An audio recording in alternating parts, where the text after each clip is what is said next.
Little boxes in the timeline. Gaining proficiency in Final Cut Pro means being able to move them around like a blackjack dealer in a Vegas casino. Let's look at the 4 main ways to move clips in the timeline: numeric entry, drag and drop, nudging, and copy and paste. Remember when we moved the playhead with numeric entry? Click the timeline background to make sure nothing's selected. Now type 200. Your entry appears in the timecode window.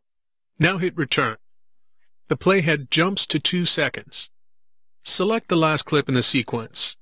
Now type 200. The move window appears showing your entry. Hit return. The selected clip is pushed forward 2 seconds. Leave the clip selected and type -12 and hit return.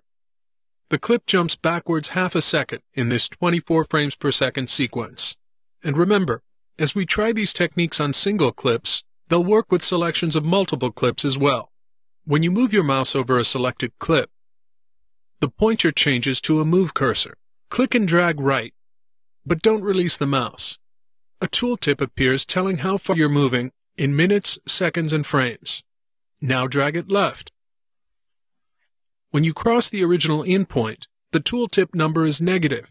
Sometimes you want to move a clip up 1 track to make room for another clip below. The tooltip lets you know how far you've strayed. If you want to change tracks, but not the position and time, hold down the Shift key to constrain the movement. The clip snaps to the 0 change point, and you can release the mouse. Snapping is the name of a feature that affects scrubbing the playhead and repositioning of clips in the timeline. Scrub slowly through the selected clip in the timeline ruler. When I scrub through the middle section, I'm able to move with more or less frame accuracy. But as I get closer to an edit point, the playhead snaps over the final frames, jumping to the edit point like a needle pulled by a magnet. Anytime a snap occurs on an edit point, you'll see this pair of facing arrows. Now place the playhead in the gap between the last 2 clips, and drag the front speed clip slowly toward it. Again, it moves frame by frame until it jumps the last few frames, closing the gap. But no arrows are shown because this isn't an edit point. When trying to position a clip precisely, sometimes it's easier to place the playhead on the exact frame you're aiming for, then drag the clip to the playhead, and let snapping be like a guidance system, driving the clip home. Now let's drag the clip slowly back to its original position on track 1 beside the previous clip. It's a normal drag until the final snap. The gap is closed and we see the facing arrows. So Final Cut does this for 2 reasons: to prevent gaps from occurring in your sequence and to prevent accidental overwrites of the adjacent frames. But what if we wanted to shave a few frames off the previous clip?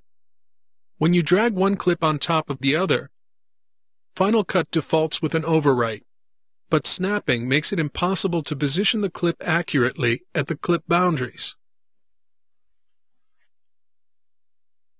So I have to turn snapping off, either with this toggle button in the upper right of the timeline window, or by hitting the N key, which I can even do in the middle of a drag. When you hit the N key, note that the snapping button is also a status indicator. It goes from green to dark when snapping is off. And you can now drag your clip a frame at a time. Another way to move your clip a frame at a time is to nudge it. Remember how the right and left arrows move the playhead a frame at a time? Well, Option right arrow nudges the selected clip 1 frame at a time, and Option left arrow moves it back 1 frame at a time. Now try adding the Shift key to this combination. Option Shift right arrow and Option Shift left arrow move the clip in 5 frame increments. I can't tell you how handy this one is, and 5 is just the default value. You can set it to whatever you like, in User Preferences, in the Editing tab. But before you change this setting, you might want to watch the chapter on trimming, as it affects other functions in Final Cut Pro. Lastly, you can use Option up arrow and Option down arrow to move the selected clip up or down a track. In the next lesson, we'll look at another set of ways to move clips in the timeline, the old favorites cut, copy, and paste.